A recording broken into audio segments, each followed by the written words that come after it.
കാട്ടുചോലക്കുളിരലയോട്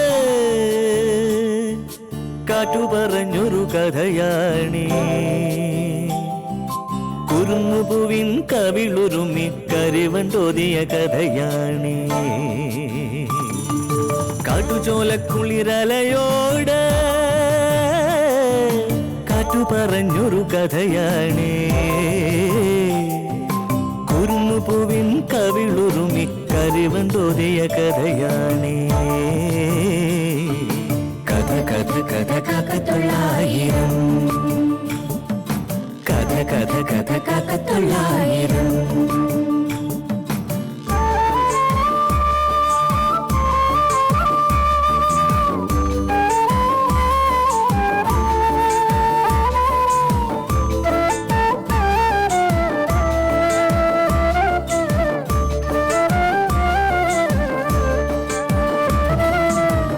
കടലിന്റെ തീരത്ത്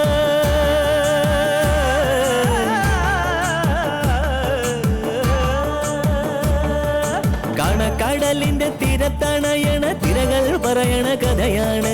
കായലോളത്തിലെ കളിയോടൻ കണ്ട കന്നിനിലാവിന്റെ കഥയാണ്.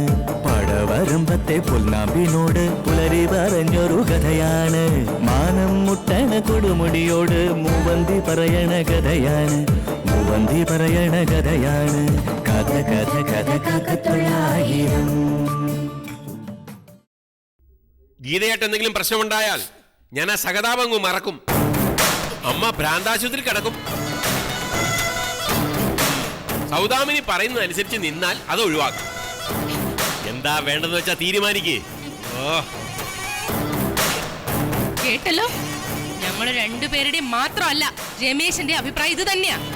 വന്നാട്ടെ, ജോലി ബാക്കി കിടക്കുന്നു.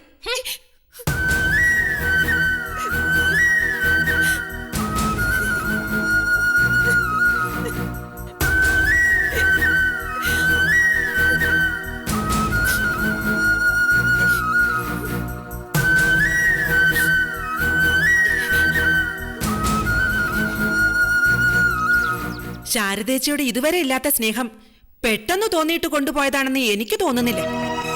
രുക്മിണിക്കെന്നല്ല, രമേശന്റെ കൂട്ടരറിയാവുന്ന ആർക്കും അങ്ങനെ തോന്നില്ല. ഇത് ശരിക്കും ഒരു ചാണക്യതന്ത്രമാണ്. മാധവ മാഷിന്റെ സ്വത്തുക്കൾ മുഴുവൻ അടിച്ചു മാറ്റാനുള്ള ഒരു തന്ത്രമാണ് എസ് ഐ ബാഹുലെ നടത്തുന്നത്. ശാരദേട്ടത്തിയെ ചികിത്സിപ്പിക്കണമെന്ന് നമ്മൾ എത്ര തവണ പറഞ്ഞതാ. അത് ഉഴപ്പിക്കളഞ്ഞവര് ഇപ്പൊ അവരെ വീട്ടിലേക്ക് കൊണ്ടുപോയത് അത്ര നല്ല ഉദ്ദേശത്തിലൊന്നും അല്ല. മുൻകൂട്ടി ആസൂത്രണം ചെയ്തിട്ടുള്ള പദ്ധതിയാ. ഗംഗ വന്നപ്പോ വീട്ടിൽ കയറ്റാതെ അവഹേളിച്ചിറക്കി വിട്ടതും ആ പദ്ധതിയുടെ ഭാഗമാണ്. സ്വത്തിലാണ് അവരുടെ പ്രധാന നോട്ടം. അത് അനുവദിച്ചു കൊടുക്കരുതച്ചാ. അതിന് നമുക്കെന്ത് ചെയ്യാൻ കഴിയും മോളെ? ഗംഗ എങ്ങനെയെങ്കിലും കണ്ടുപിടിച്ച് തിരികെ കൊണ്ടുവരണം. അതായിരിക്കും എസ് ഐക്കും മോനും കൊടുക്കാൻ കഴിയുന്ന ഏറ്റവും നല്ല തിരിച്ചടി. മാധവ മാഷ് സ്വന്തം സഹോദരനെ പോലെയാ അച്ഛനെ കണ്ടിരുന്നത്. അങ്ങനെയുള്ള മാഷിനോട് അച്ഛനൊരു കടപ്പാടില്ലേ? അദ്ദേഹം സമ്പാദിച്ചത് കണ്ടവർക്ക് കട്ടെടുക്കാനുള്ളതല്ല, ഗംഗയ്ക്ക് കൂടി അവകാശപ്പെട്ടതാ. അതെനിക്കൊരു വാശിയാ. ഉമ പറയുന്നത് തന്നെയാ എന്റെ അഭിപ്രായം. 5 പൈസ അനാവശ്യമായി കളയാതെ സമ്പാദിച്ചതാ മുല്ലമുറ്റത്തെ സ്വത്ത്. അത് അവിടുത്തെ 2 മക്കൾക്ക് അനുഭവിക്കാനുള്ളതാ. കൈമെടുക്കണ്ടെന്ന് കരുതി വല്ലവർക്കും കവർന്നെടുക്കാനുള്ളതല്ല. അങ്ങനെ സംഭവിക്കാന്ന് വെച്ചാ നമ്മൾ എന്തിനാ പിന്നെ അയൽക്കാരാ അടുപ്പക്കാരാണെന്ന് പറഞ്ഞ് ജീവിക്കുന്നത്? കൊടുക്കരുത്. എങ്കിൽ ഞാനും അത് വാശിയായിട്ടെടുക്കുക. ബാഹുലേൻ ഇത്രയും അഹങ്കാരം കാണിച്ച സ്ഥിതിക്ക് വിട്ടുകൊടുക്കാൻ പാടില്ല. അവരുടെ ഭാഗത്ത് സത്യവും നീതിയുമില്ല. അതുകൊണ്ട് ധൈര്യമായിട്ട് നമുക്കൊരു നിലപാടെടുക്കാം. അത് ഞാൻ ഉറപ്പിച്ചു കഴിഞ്ഞു.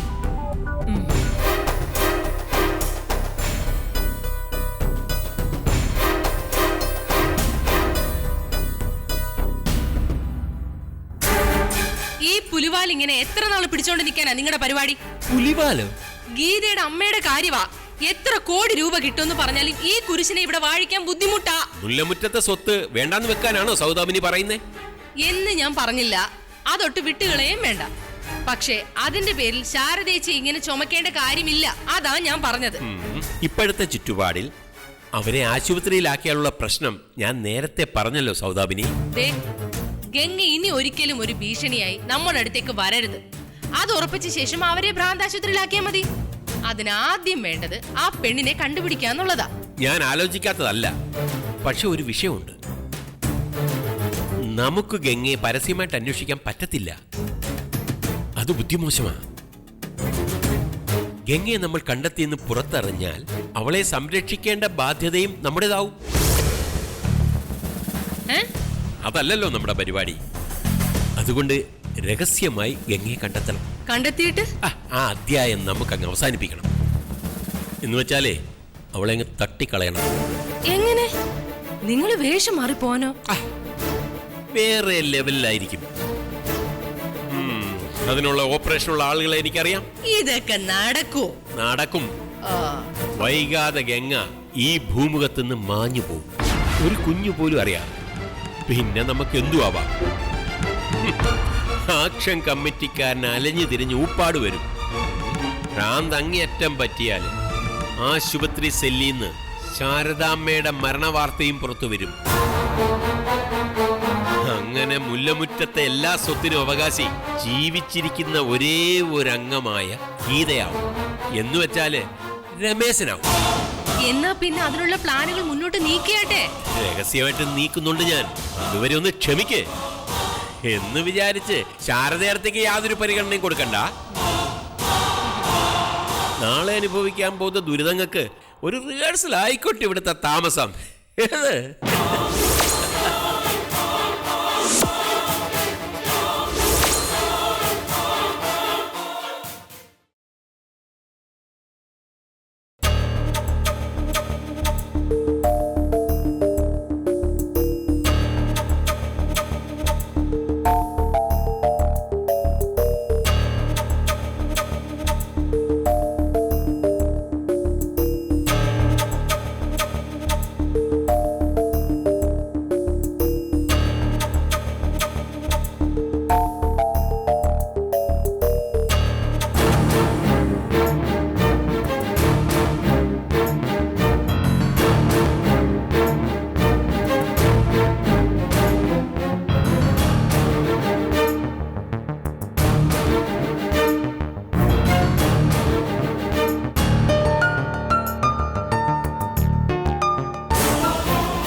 അപ്പൊ അകത്ത് ആളുണ്ടോ?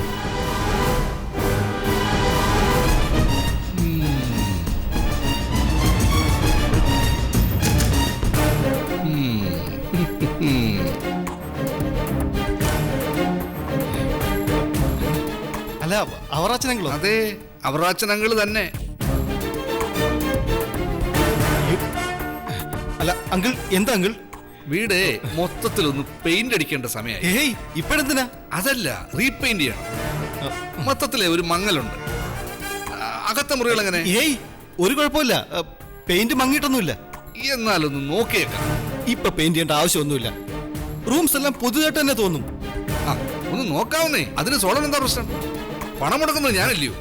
അതെ, എന്നാലും ആ, എന്താ വല്ല പ്രശ്നമുണ്ടോ? എന്ത് പ്രശ്നം? ആ, ഒന്നുമില്ല. എന്നാ നോക്കാം, വാ.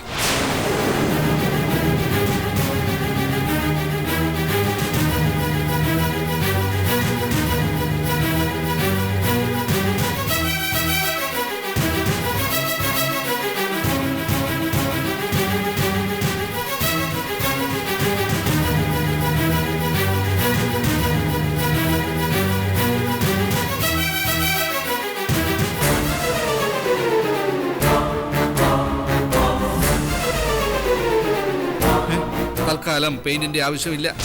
അത് തന്നെയല്ലേ അങ്കിൾ ഞാൻ പറഞ്ഞത്. എന്നാലും നേരിട്ട് കണ്ട് ബോധ്യപ്പെടണമല്ലോ. അവറാച്ചൻ അങ്കിൾ ഇതിനാണോ ഇപ്പൊ ഇങ്ങോട്ട് വന്നത്? അതെന്താ, വേറെ വല്ലതും ഉണ്ടോ? ഏയ് ഒന്നുമില്ല.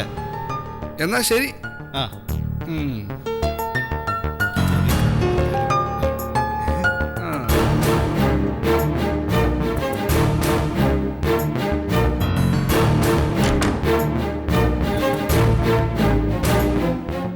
ഈ ഗംഗ ഇതോടെ പോയി.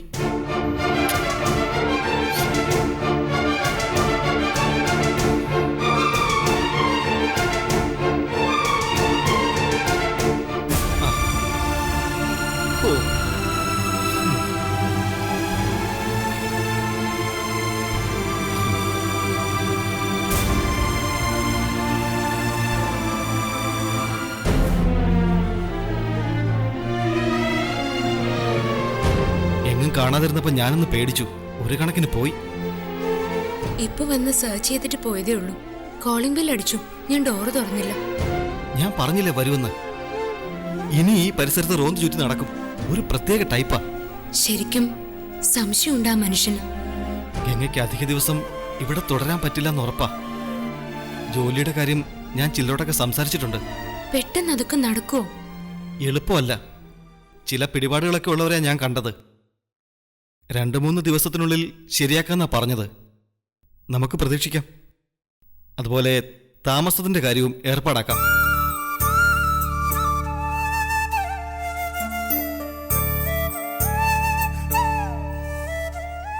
അതോർത്ത് ടെൻഷൻ വേണ്ട, നമുക്ക് ശരിയാക്കാം. ഞാനിപ്പോ ഓർത്തത് അതല്ല. പിന്നെന്തിനാ പെട്ടെന്നൊരു മൂഡ് ഓഫ്? വീട്ടിലെ കാര്യം ആലോചിച്ചതാ. ഒരു വിവരം അറിയുന്നില്ല. അമ്മ, ഗീതേച്ചി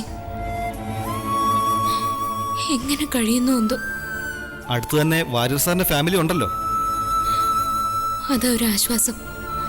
പക്ഷെ രമേശന്റെ വീട്ടുകാർ, പ്രത്യേകിച്ചും ആ എസ് ഐ, ഒരു സ്വൈരവും കൊടുക്കില്ല. പണ്ടേ അവര് ഗീതേച്ചി ഒറ്റപ്പെടുത്തിയിരിക്കുക. അമ്മയായിരിക്കും ഏറ്റവും കൂടുതൽ അനുഭവിക്കുന്നത്. വിവരങ്ങൾ അറിയാൻ നമുക്ക് വഴിയുണ്ടാക്കാം. നോക്ക് ഗംഗേ, ഇപ്പോ തനിക്ക് തന്നെ ആവശ്യത്തിൽ കൂടുതൽ ടെൻഷനുണ്ട്. അതിന്റെ കൂടെ വീട്ടുകാരും കൂടി ആലോചിച്ച് വെറുതെ BP കൂട്ടണ്ട. അവിടുത്തെ പ്രശ്നങ്ങൾ അറിഞ്ഞാലും സോൾവ് ചെയ്യാൻ പറ്റുന്ന അവസ്ഥയിലല്ല ഇപ്പൊ നമ്മള്.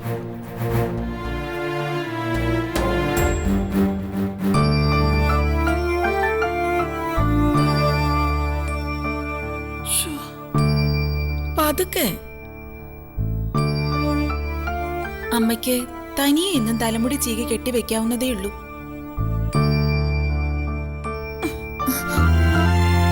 പേനുണ്ടെന്ന് വെറുതെ തോന്നുന്നതാ. ഞാൻ നോക്കിയിട്ട് ഒന്നിനെ പോലും കാണുന്നില്ല.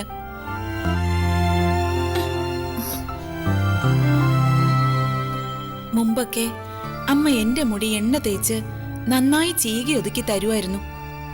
അമ്മ തന്നെ കാച്ചി ഉണ്ടാക്കുന്ന ആ എണ്ണയുടെ മണം ഞാൻ ഇപ്പോഴും ഓർക്കുന്നു. കറ്റാർ വാഴ, മൈലാഞ്ചി, തുളസിയില, കർപ്പൂരം, പിന്നെ എന്തൊക്കെയായിരുന്നു അമ്മ അതിൽ ചേർത്തിരുന്നത്? ഒന്ന് ഓർത്തു പറയോ അമ്മേ?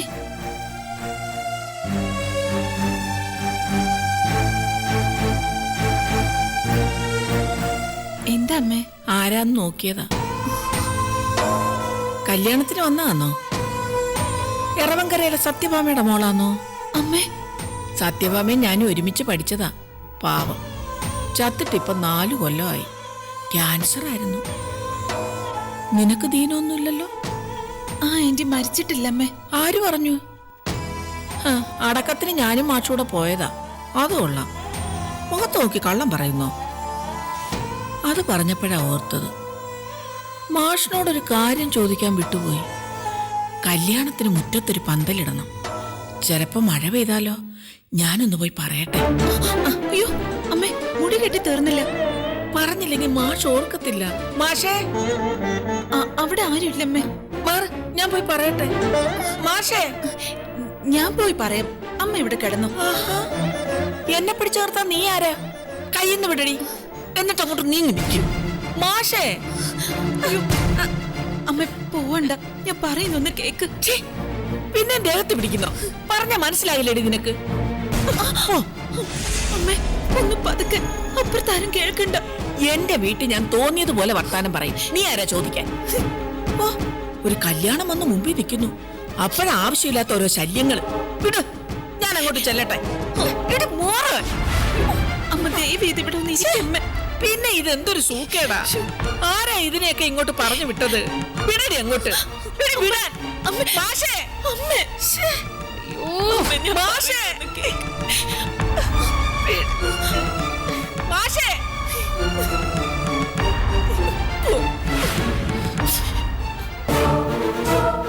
അവിടെ കിടക്കട്ടെ പണ്ടാരം. വട്ടുമൂത്തെന്നാ തോന്നുന്നേ. അപ്പോഴേ ഞാൻ പറഞ്ഞതാ ഇത് കുരിശായി തീരുമെന്ന്. രാത്രിയായപ്പോ തുടങ്ങി നാശം. മനുഷ്യന്റെ സമാധാനം കെടുത്താൻ. അവിടെ കിടക്കട്ടെ അമ്മച്ചി മോളും.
കേട്ടില്ലേ താഴത്തെ ശബ്ദവും ബഹളവും ഒന്നും? ഇല്ല ഇല്ല, കേക്കില്ല. ഇവിടെ ഒറ്റയ്ക്കിരുന്ന് പാർട്ടി കൊഴിപ്പിക്കല്ലേ. എന്താ ഉണ്ടായിരുന്നു പറ. ഞാൻ അന്നേ പറഞ്ഞില്ലേ ഇവിടെ ശരിയാവില്ല എന്ന്. എവിടെയോ കിടന്ന ഏടാകൂടത്തിന് ഇവിടെ കൊണ്ടുവന്ന് പ്രതിഷ്ഠിക്കേണ്ട വല്ല കാര്യം ഉണ്ടായിരുന്നോ? അപ്പൊ പറഞ്ഞതെന്താ? ഒരു കുഴപ്പമില്ല, ശാരദേച്ചി മിണ്ടാതൊരു കോണിൽ നാമ ജപിച്ചിരുന്നോളും, പ്രശ്നമൊന്നും ഉണ്ടാവില്ല എന്നല്ലേ. തള്ളയ്ക്ക് ശരിക്കും പിരിയിളകി തുടങ്ങി. മുഴുവൻ കേട്ടിട്ട് മോന്ത്. ഇനി ഇതിനൊരു പരിഹാരം ഉണ്ടാക്കിയില്ലെങ്കിൽ സുഖമില്ലാത്തതെന്ന് ഞാൻ നോക്കില്ല, ഞാൻ കേറി ഇടപെടും. അതുകൊണ്ടാ ഞാൻ പറഞ്ഞേ ആ പെമ്പറന്നോരെ കഴിയുന്നതും വേഗം ഭ്രാന്താശുപത്രിയിലാക്കണം. ഒത്താ നാളെ തന്നെ. അതെങ്ങനാ സൗദാമിനി? എങ്ങനാന്നോ?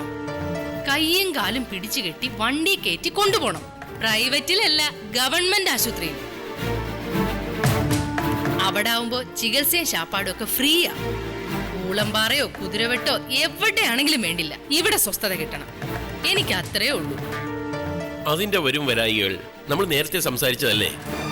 ഗംഗ ജീവിച്ചിരിക്കുമ്പോ ശാരദേച്ചിയെ ഭ്രാന്താശുപത്രിയിൽ കൊണ്ടുപോകുന്നത് ബുദ്ധിമുട്ടാണ്. ഗീത മണ്ടി ആയതുകൊണ്ട് അവളെ ഭയപ്പെടുത്തി നിർത്താം. അതുപോലല്ല ഇളയ സാധനം. അതിന് ഗംഗ എവിടാന്ന് വെച്ചാ കണ്ടെത്താനുള്ള പ്ലാൻ ഞാൻ തയ്യാറാക്കി കഴിഞ്ഞു. തയ്യാറാക്കിയാ മതിയോ? നടക്കണ്ടേ?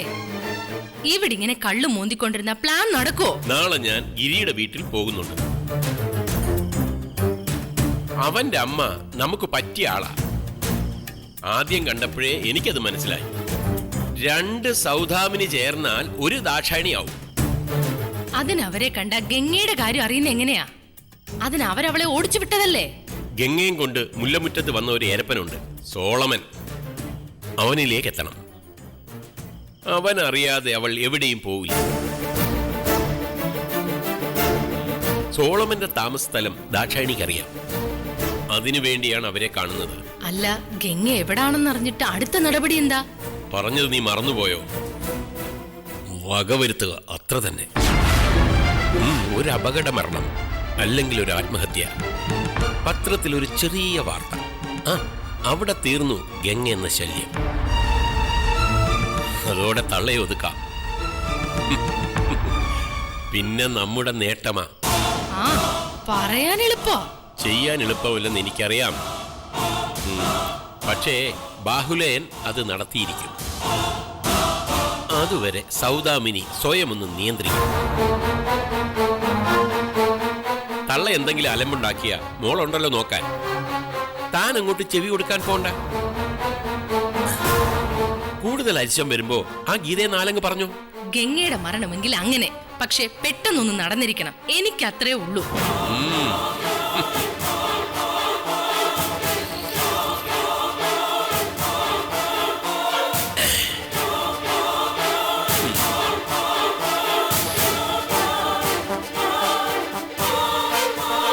മതി കുടിച്ചത്. എന്താ സൗദ ഇത്? എണിച്ചു പോ മനുഷ്യ. അയ്യോടാ,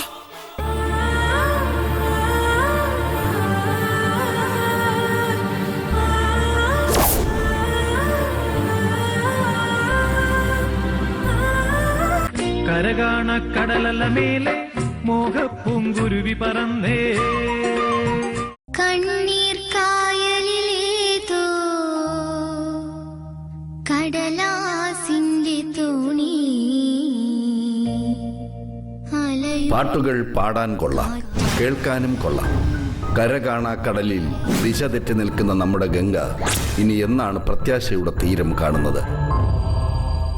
കാട്ടുചോലക്കുളിരലയോട് കാറ്റു പറഞ്ഞൊരു കഥയാണേ. കുറുമുപുവിൻ കവിളുരുമി കരിവണ്ടോതിയ കഥയാണേ. കാട്ടുചോലക്കുളിരലയോട് കാറ്റു പറഞ്ഞൊരു കഥയാണേ. കുറുമുപുവിൻ കവിളുരുമി കരിവണ്ടോതിയ കഥയാണേ.